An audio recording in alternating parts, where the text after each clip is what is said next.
Good morning students, I hope you all are doing well. Today I am going to deal with chapter 2 of the BNSS भारतीय नागरिक सुरक्षा संहिता के अध्याय 2 को deal करने वाली हूँ। आज ये चैप्टर हमारा फिनिश हो जाएगा। इस चैप्टर का नेम है constitution of criminal courts and offices कि क्रिमिनल कोर्ट्स कौन कौन से होते हैं और अदर ऑफिसेज जो हम प्रोसिक्यूशन डिपार्टमेंट है उसको हम पढ़ रहे हैं। तो यहाँ पर सेक्शन 18, 19, 20 किससे रिलेटेड है? प्रोसिक्यूशन ऑफिसर से रिलेटेड है। आज सेक्शन 19 और सेक्शन 20 को मैं डील करने वाली हूँ। तो इसमें दिया है डायरेक्टरेट ऑफ प्रोसिक्यूशन। तो प्रोसिक्यूशन ऑफिसर्स कौन कौन हो सकते हैं? Public prosecutor, additional public prosecutor, assistant public prosecutor. Public prosecutor और एडिशनल पब्लिक प्रोसिक्यूटर को ऑलरेडी मैं सेक्शन 18 में डील कर चुकी हूँ। तो सेक्शन 19 में असिस्टेंट पब्लिक प्रोसिक्यूटर को दिया गया है। Assistant public prosecutors judicial magistrates के जो न्यायालय होते हैं, जो लोअर कोर्ट्स होते हैं, उनमें इनको क्या किया जाता है? अपॉइंट किया जाता है। पब्लिक प्रोसिक्यूटर और additional public prosecutors high court में अपॉइंटेड होते हैं और डिस्ट्रिक्ट कोर्ट में भी केंद्र सरकार उनको अपॉइंट कर सकती है। बट यहाँ पर जो असिस्टेंट पब्लिक प्रोसिक्यूटर है उनका अपॉइंटमेंट किया जाता है राज्य सरकार द्वारा। बट कहाँ पर किया जाएगा? मजिस्ट्रेट के न्यायालयों में किया जाएगा। तो यहाँ पर असिस्टेंट पब्लिक प्रोसिक्यूटर्स, वन और मोर असिस्टेंट पब्लिक प्रोसिक्यूटर अपॉइंट हो सकते हैं by state government for conducting prosecution, किसी भी प्रोसिक्यूशन को कंडक्ट करने के लिए। तो कोई भी केस के दो पार्टीज होती है, प्रोसिक्यूशन और डिफेंस। तो प्रोसिक्यूशन की तरफ से यानी पीड़ित जो कंप्लेनेंट है, जो शिकायत करता है, उसकी तरफ से कौन होते हैं? ये गवर्नमेंट जो एडवोकेट्स होते हैं उनको हम असिस्टेंट पब्लिक प्रोसिक्यूटर या फिर पब्लिक प्रोसिक्यूटर या एडिशनल पब्लिक प्रोसिक्यूटर बोलते हैं। तो यह मजिस्ट्रेट्स के न्यायालय में असिस्टेंट पब्लिक प्रोसिक्यूटर्स विक्टिम को रिप्रेजेंट करते हैं। नेक्स्ट है सबसेक्शन 2। सेंट्रल गवर्नमेंट क्या कर सकती है? वो अपॉइंट कर सकती है असिस्टेंट पब्लिक प्रोसिक्यूटर्स को। सेंट्रल गवर्नमेंट भी अपॉइंट कर सकती है। यहाँ पर केंद्र सरकार की पावर है कि वो असिस्टेंट पब्लिक प्रोसिक्यूटर्स को अपॉइंट कर सकती है। सबसेक्शन 3 में बताया है कि where no assistant public prosecutor is available, कि कहीं पर अगर असिस्टेंट पब्लिक प्रोसिक्यूटर अवेलेबल नहीं है तो उसके लिए किया क्या जाएगा? फॉर अ केस, किसी भी स्पेशल केस के लिए, तो डीएम में अपॉइंट, डिस्ट्रिक्ट मजिस्ट्रेट क्या कर सकता है? कलेक्टर क्या कर सकता है? May appoint after notice of 14 days to state government. यहाँ पर 14 दिन का नोटिस देकर डीएम क्या कर सकता है? डिस्ट्रिक्ट मजिस्ट्रेट अपॉइंट कर सकता है पीपी को। तो ये जो बात है 14 डेज वाली, ये बीएनएसएस में नई बात है। पहले सीआरपीसी में ये जो बात है 14 डेज की, ये नहीं दी गई थी। नोटिस ऑफ 14 डेज, ये जो नोटिस ऑफ 14 डेज है ये सीआरपीसी में नहीं दिया गया था। इसको अभी इस बीएनएसएस में ऐड किया गया है, सबसेक्शन 3 में इसको दिया है। फिर प्रोविजो क्या कहता है? प्रोविजो कहता है कि क्या कोई पुलिस ऑफिसर को भी as a public prosecutor appoint किया जा सकता है? तो पुलिस ऑफिसर को किया जा सकता है, बट 2 कंडीशंस में नहीं किया जाएगा। कौन सी 2 कंडीशंस हैं? फर्स्ट वन इज अगर उसने उस केस की इन्वेस्टिगेशन में टेक पार्ट किया है, उस इन्वेस्टिगेशन में उसने उसको कंडक्ट किया है या फिर उसमें टेक पार्ट किया है, तो वो क्या नहीं कर सकता है? यहाँ पर as a assistant public prosecutor appoint नहीं हो सकता है। नेक्स्ट जो कंडीशन है वो not below the rank of inspector. वो जो इंस्पेक्टर, ये पुलिस ऑफिसर है, ये इंस्पेक्टर से रैंक, जो लोअर रैंक है उसका नहीं होना चाहिए। केवल इंस्पेक्टर या इंस्पेक्टर से जो अपर रैंक है उसी को हम असिस्टेंट पब्लिक प्रोसिक्यूटर बना सकते हैं। बट यहाँ पर अगर सब इंस्पेक्टर है या कांस्टेबल है उनको नहीं बनाया जाएगा, as a assistant public prosecutor appoint नहीं किया जाएगा। तो ये 2 कंडीशंस जब तक फुलफिल नहीं होंगी तब तक कोई भी पुलिस ऑफिसर को असिस्टेंट पब्लिक प्रोसिक्यूटर अपॉइंट नहीं किया जाएगा।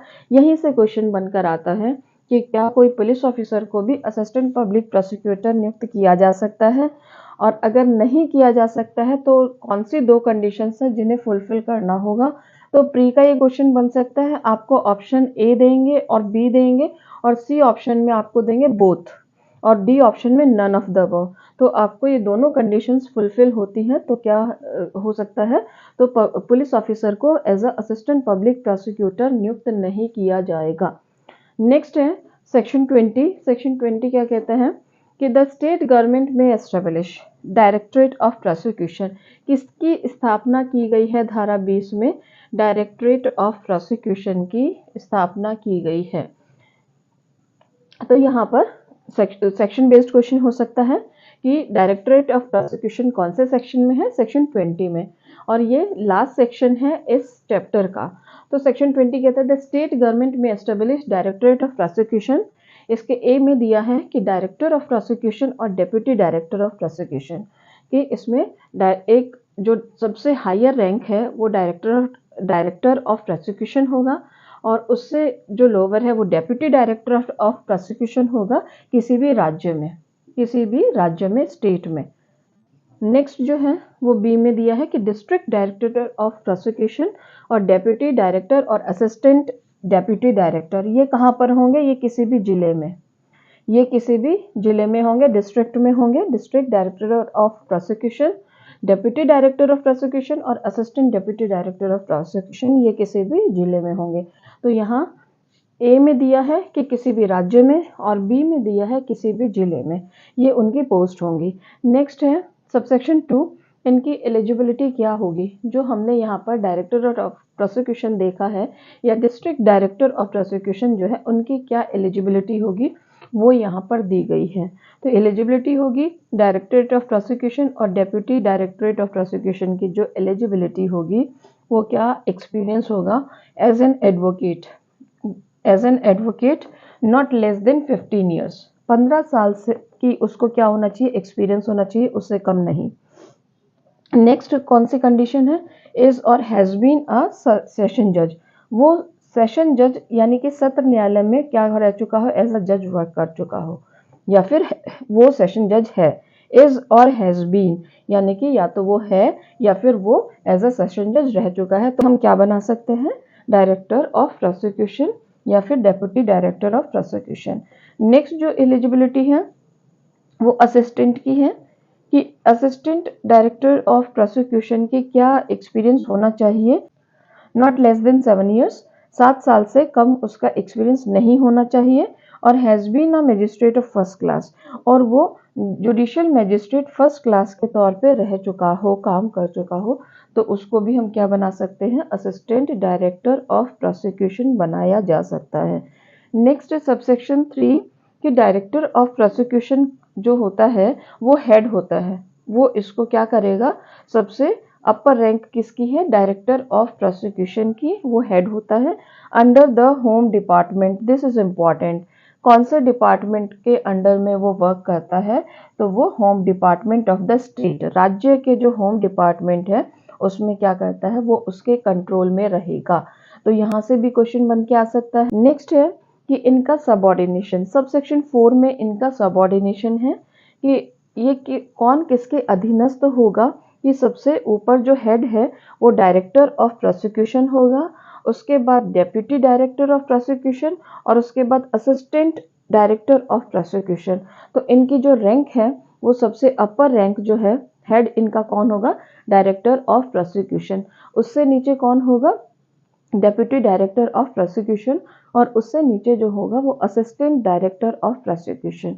इस तरीके से इनकी रैंक दी गई है, इनका सबऑर्डिनेशन दिया गया है कौन से? सबसेक्शन 4 में। नेक्स्ट जो है वो सबसेक्शन 5 है। सबसेक्शन 5 में public prosecutor, additional public prosecutor और special public prosecutor in a high court. High court में कौन होता है? पब्लिक प्रोसिक्यूटर होते हैं, एडिशनल पब्लिक प्रोसिक्यूटर होते हैं, स्पेशल पब्लिक प्रोसिक्यूटर होते हैं, जो हम कौन सी धारा में पढ़ चुके हैं? जो हम धारा 18 में पढ़ चुके हैं, सेक्शन 18 में। आप मेरी प्रीवियस वीडियो देख सकते हैं। तो वो जो ये पीपी और एडिशनल पीपी और स्पेशल पीपी है वो किसके अधीनस्थ रहेंगे? वो डायरेक्टर ऑफ प्रोसिक्यूशन के अधीनस्थ रहेंगे। किसके अधीनस्थ रहेंगे? वो डायरेक्टर ऑफ प्रोसिक्यूशन के अंडर में रहेंगे। नेक्स्ट सबसेक्शन 6 में जो दिया है वो किसके लिए दिया है? कि ये पीपी, एडिशनल पीपी और स्पेशल पीपी जो डिस्ट्रिक्ट न्यायालय में होते हैं वो किसके अधीनस्थ रहेंगे? वो डेप्यूटी डायरेक्टर ऑफ प्रोसिक्यूशन और असिस्टेंट डायरेक्टर ऑफ प्रोसिक्यूशन के अधीनस्थ रहेंगे। और यहाँ पर असिस्टेंट पीपी भी यहाँ पर सबसेक्शन 6 में दिया गया है कि इनके अलावा जो असिस्टेंट पब्लिक प्रोसिक्यूटर है वो किसके अधीनस्थ रहेगा, वो भी डेप्यूटी डायरेक्टर ऑफ प्रोसिक्यूशन या assistant deputy director of prosecution के अधीनस्थ रहेंगे। तो यहाँ असिस्टेंट पब्लिक प्रोसिक्यूटर किसके अधीनस्थ रहेगा, डेप्यूटी डायरेक्टर ऑफ प्रोसिक्यूशन या फिर असिस्टेंट डायरेक्टर ऑफ प्रोसिक्यूशन के अधीनस्थ रहेंगे। ये कौन, असिस्टेंट पब्लिक प्रोसिक्यूटर्स। तो यहाँ पर इनकी अधीनस्थता दी है, सबऑर्डिनेशन दिया है, कौन से सबसेक्शंस में, सबसेक्शन 4, सबसेक्शन 5 और सबसेक्शन 6 में। नेक्स्ट जो है वो सबसेक्शन 7 में क्या दिया है, पावर। 7, 8, 9 में इनकी पावर्स दी हैं। सबसेक्शन 7, सबसेक्शन 8 और सबसेक्शन 9 में इनकी पावर्स दी हैं कि जो ये हमने बताया है डायरेक्टर ऑफ प्रोसिक्यूशन और एडिशनल डायरेक्टर ऑफ प्रोसिक्यूशन और असिस्टेंट डायरेक्टर ऑफ प्रोसिक्यूशन, इनकी क्या पावर्स होंगी। तो यहाँ पर power of director of prosecution, ये डायरेक्टर की क्या पावर होगी, टू मॉनिटर केसेस को मॉनिटर करना। कौन से केसेस को, जो डेथ पेनल्टी से पनिशेबल हैं, जो लाइफ इम्प्रिजनमेंट से पनिशेबल हैं और जो 10 साल या उससे ज़्यादा से पनिशेबल हैं। तो उन केसेस में ये क्या करता है, उनको मॉनिटर करता है। मॉनिटर करने का मतलब क्या हुआ कि उन केसेस की स्पीडी प्रोसीडिंग्स के लिए क्या करेंगे, ये अपना फंक्शन करेंगे और ओपिनियन दे सकते हैं किस केस में अगर कोई अपील प्रेजेंट होनी है तो किस वे में ये अपना ओपिनियन दे सकते हैं। तो इस तरीके से ये क्या करते हैं, ये मॉनिटर करते हैं केसेस को। नेक्स्ट है सबसेक्शन 8, इसमें पावर है किसकी, डेप्यूटी डायरेक्टर ऑफ प्रोसिक्यूशन की। कौन से केसेस को ये मॉनिटर करते हैं, जो 7 साल या उससे ज़्यादा से पनिशेबल हैं बट लेस देन 10 ईयर्स, लेकिन 10 ईयर्स से कम से पनिशेबल हैं। क्योंकि 10 साल या उससे अबव वाले मामलों को कौन देख रहा है, यहाँ पर डायरेक्टर ऑफ प्रोसिक्यूशन देख रहा है। तो यहाँ पर सबसेक्शन 8 में जो 7 साल या उससे ज़्यादा बट लेस देन 10 ईयर्स वाले मामलों को मॉनिटर कौन कर रहा है, कि डेप्यूटी डायरेक्टर ऑफ प्रोसिक्यूशन। उसका फंक्शन क्या है, एग्जामिन पुलिस रिपोर्ट्स को एग्जामिन करना ताकि क्या हो सके, स्पीडी ट्रायल हो सके, केसेस को जल्दी से निपटाया जा सके। नेक्स्ट है सबसेक्शन 9, वो कहता है power of assistant director of prosecution.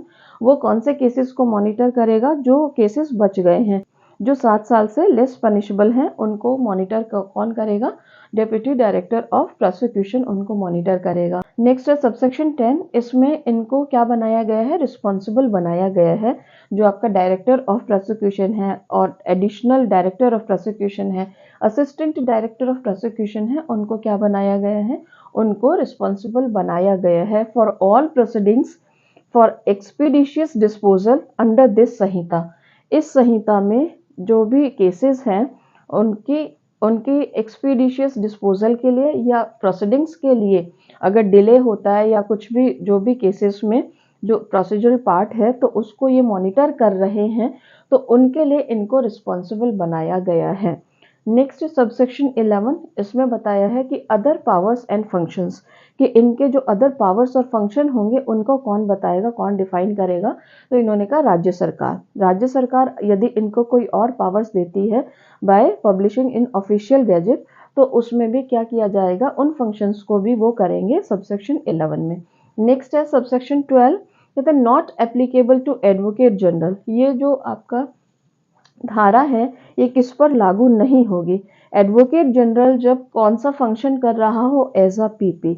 जब एडवोकेट जनरल पीपी का काम कर रहा हो तो उस पर यह सेक्शन एप्लीकेबल नहीं होगा। इसका क्या मतलब हुआ कि एडवोकेट जनरल की पोस्ट कहाँ पर है, कोई भी राज्य में होते हैं एडवोकेट जनरल। तो यहाँ पर आर्टिकल 165 ऑफ द कॉन्स्टिट्यूशन, संविधान के जो आर्टिकल अनुच्छेद 165 है उसमें बताया गया है कि एडवोकेट जनरल होते हैं राज्य में, और ये एडवोकेट जनरल जब as a public prosecutor function कर रहे हों तो ये सेक्शन इस पर एप्लीकेबल नहीं होगा। ये जितने भी क्लॉजेस हैं ये इस पर एप्लीकेबल नहीं होंगे। किस पर, एडवोकेट जनरल पर। यहाँ से क्वेश्चन बनकर आ सकता है, यहाँ से क्वेश्चन बनकर आ सकता है। तो यहाँ से क्या क्या क्वेश्चंस बन सकते हैं इस सेक्शन 19 और सेक्शन 20 में। सेक्शन 19 में आपको सेक्शन बेस्ड क्वेश्चन होगा, असिस्टेंट पब्लिक प्रोसिक्यूटर, और उसको कौन अपॉइंट करता है इनको, और कहाँ पर अपॉइंट किया जाता है, कौन से न्यायालय में इनको अपॉइंट किया जाता है, ये क्वेश्चन आपसे पूछ सकते हैं। क्या सेंट्रल गवर्नमेंट भी अपॉइंट कर सकती है? यस, सेंट्रल गवर्नमेंट भी अपॉइंट कर सकती है असिस्टेंट पब्लिक प्रोसिक्यूटर्स को। नेक्स्ट है, अगर अवेलेबल नहीं है तो डिस्ट्रिक्ट मजिस्ट्रेट क्या करेगा, उनका अपॉइंटमेंट करता है। ये क्वेश्चन भी पूछा जा सकता है। नेक्स्ट है कि police officers can not be appointed as public prosecutor, this is also important.